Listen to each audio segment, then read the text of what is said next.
Cody here, and welcome to today's episode of Breakfast with Cody Gall. And yes, sir. So, yesterday was quite a day.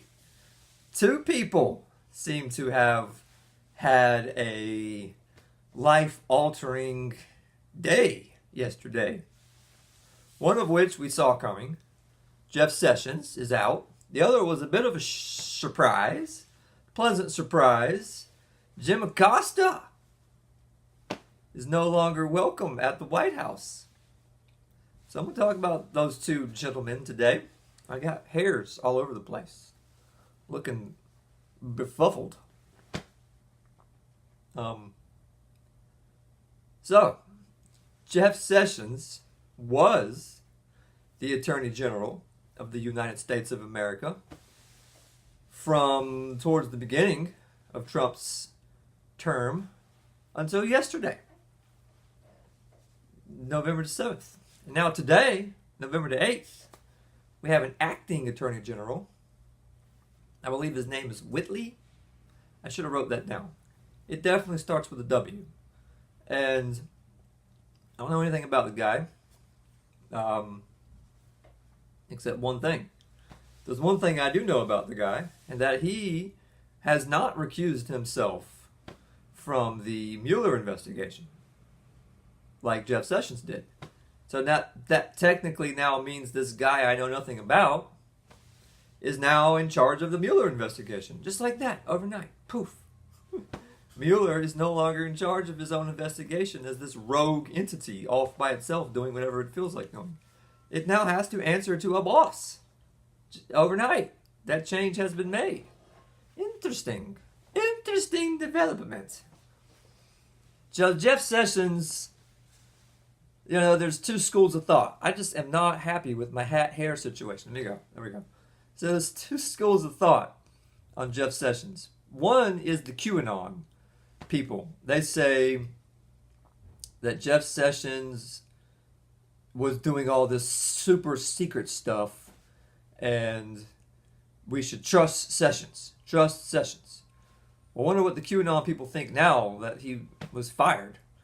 Maybe the secret stuff is done or something? I don't know. And then the other school of thought is the people who think QAnon is a scam to sell t-shirts and that QAnon is just sort of making it all up. Like when QAnon said Trey Gowdy was going to become Attorney General or something, and that never happened, did it? So the people who think QAnon is fake and don't go down that train of thought, they say Jeff Sessions is just this, at best, senile old man who's stuck.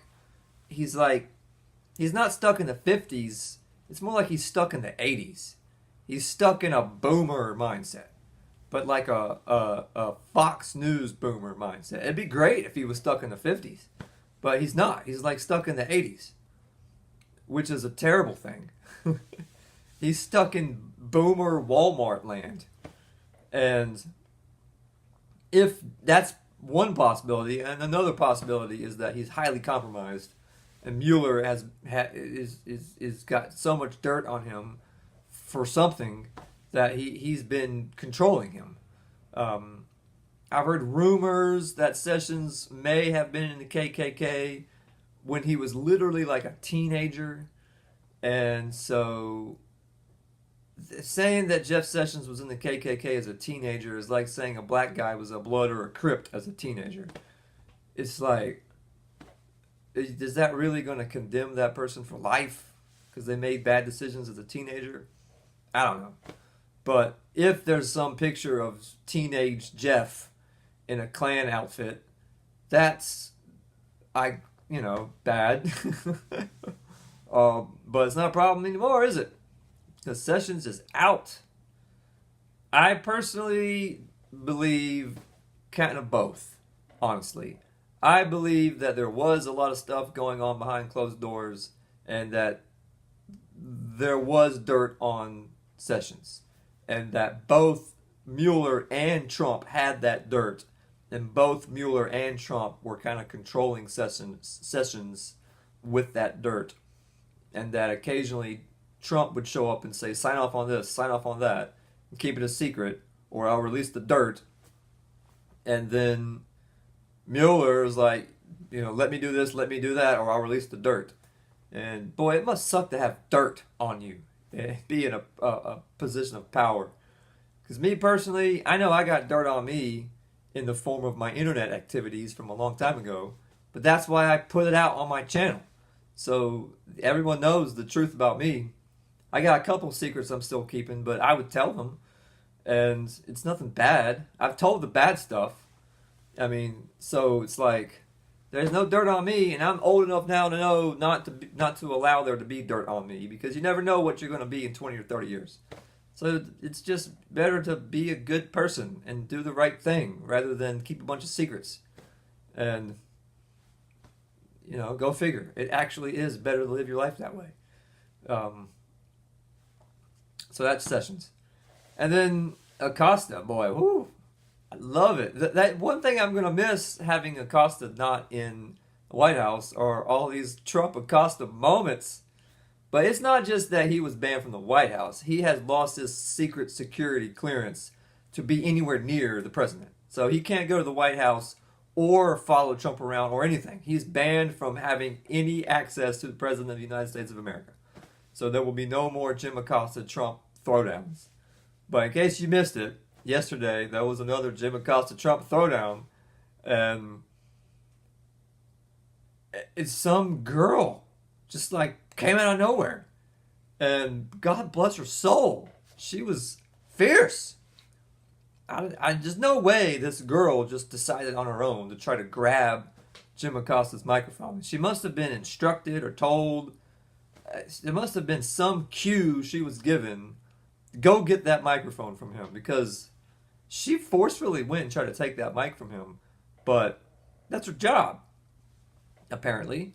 And Jim Acosta karate chopped her. He was like, "Excuse me, ma'am." Wha-pow! And he straight up chopped her, gave her the chop. And she looked at him like, whoa. She gave him that look. Like I can't tell if that look was like, "I'm afraid of you," or "I'm about to kick you in the balls, bruh." She gave him that look. And then she just kind of froze like a deer in headlights and squatted down right in front of him, right in front of his crotch. And I was like, in my mind, I'm thinking, boy, this poor girl. She was all excited to go be a White House, whatever she is, some kind of assistant. She was like, probably told her mom and dad, "Mom, I'm going to go work in the White House." Just to wind up squatting down in front of Jim Acosta's crotch. That's a moment of defeat right there. But she dug deep, and she said, "I will not be defeated by Jim Acosta's crotch." And she stood back up, and she said, "Give me that microphone." And after, I guess, all of that, the Secret Service decided Jim Acosta is a dangerous individual, and he might karate chop the president like he karate chopped this young woman. Beautiful young woman, by the way. And therefore, Jim Acosta is not allowed anywhere near the president, so that we can avoid Jim Acosta karate chopping the president of the United States of America. Which, okay, I'll go along with that narrative. Jim Acosta is a genuinely dangerous ninja who might karate chop anybody at any moment. That's how he should be thought of from this point moving forward. Is that he is a freaking martial arts master, and he only attacks women. But we can't assume that he only will ever attack women in the future. He may jump out of his seat, leap over the podium, and karate chop the president of the United States of America in the face. We can't take that risk. So, therefore, Acosta's out. Yeah. Take that, Mockingbird Media. We're winning. That you may have. I'm not concerned about anything with you the may have Russian indictments investigation because it's a hoax. Are you? That's enough. Put down the watching. mic. Mr. President, are you worried about indictments coming down in this investigation? Mr. President. I'll tell you what, CNN should be ashamed of itself having you working for them.